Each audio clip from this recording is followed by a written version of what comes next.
Hello, I'm Lativia Edmond, founder and CEO of Shining Armor Personal Growth and Development. I'm here tonight to give you an update on our latest seminar, Facing Your Fears for 2016. Let's begin by defining fear. Merriam-Webster Dictionary defines fear as an unpleasant emotion caused by a belief that someone or something may be harmful or a threat. Psychology Today wrote an article that also said that fear is a vital response. If we did not have it, we would not know to protect ourselves when something harmful is occurring in our lives. The physiologist Walter Cannon coined the term fight or flight, which is a familiar saying. We know that when our backs are against the wall, when we're, as they say, hemmed up, we're going to come out fighting. Or if we perceive a threat, we're going to run. Based on this fear, it causes our body to send signals to our brain that causes a cascade of hormones to just flood our system that causes us to become stronger and faster. And based on how fearful you are will determine how much strength you will gain in that confrontation where you are fearful. Let's go back to the top. We're facing our fears. I want you to take a few seconds to just think about what is it that you are afraid of the most?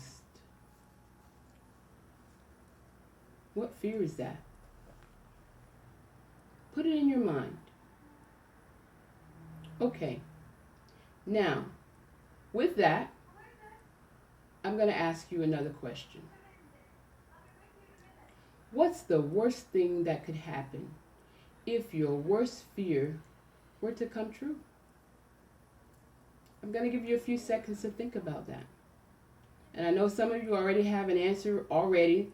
It just came right out the minute I asked you the question, but really think about that. What's the worst thing that could happen if your fear were to come true? Okay, now I have another question. How likely is that to happen? I'm letting you think. How likely is that to happen? Okay, I have another question. What's holding you back? What's keeping you from conquering that fear?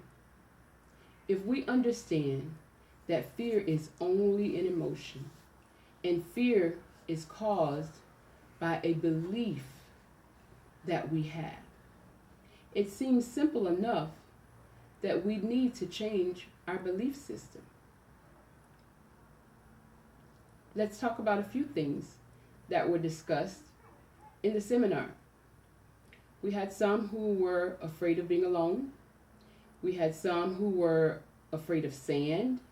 We had some who were afraid to be broke. We had some who were afraid to fail. We had some who were afraid to succeed. We had some who were afraid to speak in public. We had some who were afraid to be embarrassed. The list goes on and on and on about things that we could be afraid of. Let's talk about a popular fear. We are afraid of failure. Most people, not all, will say, I'm afraid to fail. And if you really look at it, we fail in a lot of different ways. But the real fear is not really a failure. And I know you're probably thinking, this person must be losing her mind. How are you going to tell me that I'm not afraid of failure? Well, I'm going to tell you, you're not afraid of failure. What you're afraid of is criticism. What you're afraid of is what people are going to say. And I know that we all say, I don't care what anybody says. I don't care what anybody says. We say it. But how many of us are willing to embarrass ourselves? Comedians, yes. But for the rest of us, I don't know very many people who mind being embarrassed on a regular basis. And our toughest critic is us. We criticize ourselves harder, more harsh than any person that we know, friend or enemy. We are our own worst critics. So think about that. We had another one, a fear of success. What if I'm successful and I cannot maintain it? I can't stay there. So now I become worried about keeping my status. I become worried about being good enough to stay successful. Very interesting thought. It's the same as a failure. It's the same. Because what you're really saying is, okay, yes, I made it, but I don't know if I'm going to continue to make it. I don't know if I'm going to fall.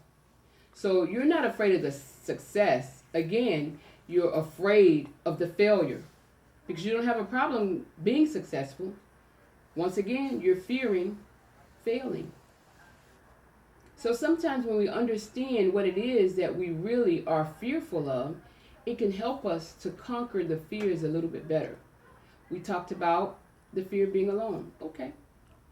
What if that person that you wanted to be with the most, or your husband, maybe you've been married 100 years already, decided he was going to go to Russia for 20 years? What would you do? One of the responses was, I'm going to call all of my grandchildren. Everybody's going to be in the house. I'm not going to be in the house by myself. And that was a wonderful thing. Because guess what? You just discovered an alternative. So the other thing that I want you to understand is, whatever the worst thing you think can happen to you, it probably won't. And even if it does, there's always an alternative. There's always an alternative. So we have to begin to look at what the alternatives are. Now, another way that they say you fight your fears. We talked earlier about facing your fear with faith. Well, I'm going to say you face your fears with spirituality, which has a component of faith, but it goes a little bit deeper. It talks to a personal relationship that you're going to have that's outside of the intellect of this world, that's outside of the self-help books, that's outside of all man-made ideas that will affirm you. It's very important to have spirituality. It's very important to be spiritual. Now, there are many ways that we choose to be spiritual. We have certain groups that people join. We have certain religions that people join. In any case, you have to develop spirituality. Okay, now, after we've developed that spirituality, what are we going to do now? What are we going to do next? We've acknowledged our fear. We've defined our fear. We've come up with the alternatives to fear. Now, what's next? The next thing we have to do is be real with ourselves. Now, I know a lot of you are thinking, oh, I'm real. I'm 100, as we say it. Many of us aren't real with ourselves. Many of us don't know how to be real with ourselves. We don't even know where to begin. We've allowed people to monopolize our time and our money on a regular basis. We've learned at a very early age, and we learned very young, to be people pleasers. And we learned that not knowing and understanding that that's what we were doing. We grew up, and many of our parents said to us, play nice, get along, don't cause any trouble. And what does that mean? They tell us a lot. Give up the right for the wrong. These are the things that we learned early on before we knew anything. We learned to give in to other people. So we lived our lives not causing any friction, trying not to disagree, trying to get along, trying to make everybody happy. You don't want to upset your father, you don't want to upset the teacher, you don't want people to think this, or you don't want people to think that. All of that trained us to please people without our knowledge at the time. So now, once we become older, we get into organizations, we even go to churches, we're a part of clubs, even on our jobs. Things are happening to us, and we're staying silent because we've been taught, play nice. Don't fight. Don't be a troublemaker. Don't cause friction. So we're allowing people to dictate our lives. We're allowing people to have their way and us to be miserable. Well, what does it mean to not make waves? What does it mean to just get along?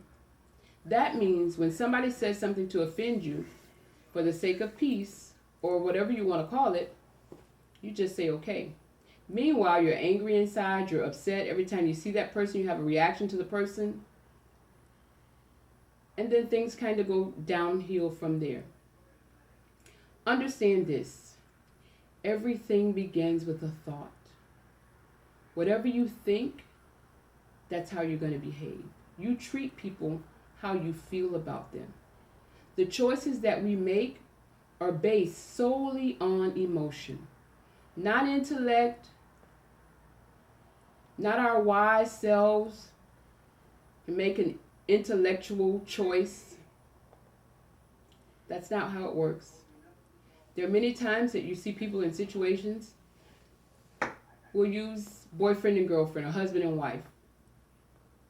You're in a bad relationship, he's not coming home at night, maybe you get a couple black eyes or whatever the case may be, he's taking all the money, all kinds of things are happening. You go to your friend, you say, oh my goodness, he's done this, he's done that, or she, whichever it is, and the first thing they'll say is, girl, you need to leave. Or the first thing he'll say is, man, you need to get out of there. Why don't we?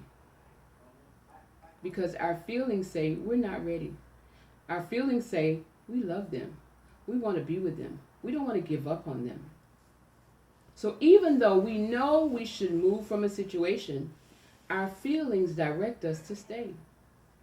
And that's who we believe. We believe our feelings. So whatever our thoughts are, that's what we do. That's what we base our choices on. We base our choices on our emotions.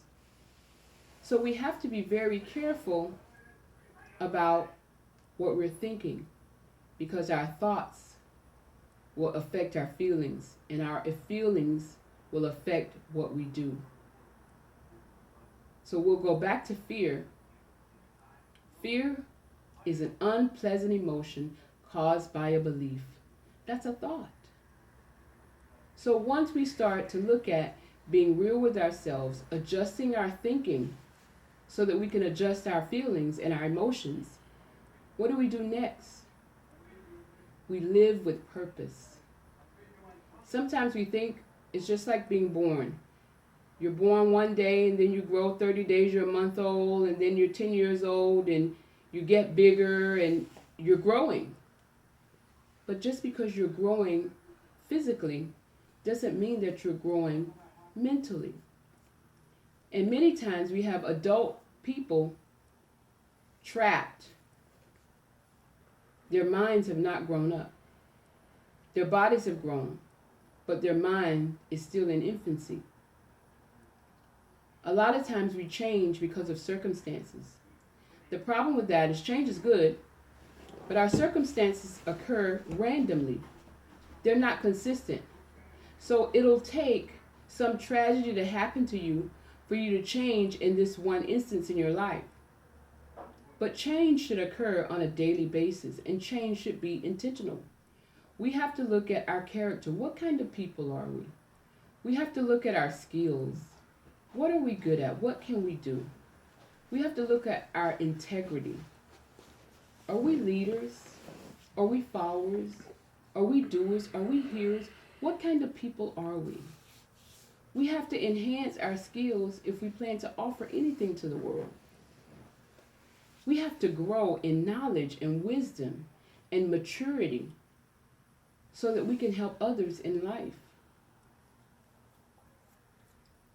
Thank you for joining us tonight and sharing in our update. Stay tuned, there's more to come. Thank you again, and good night.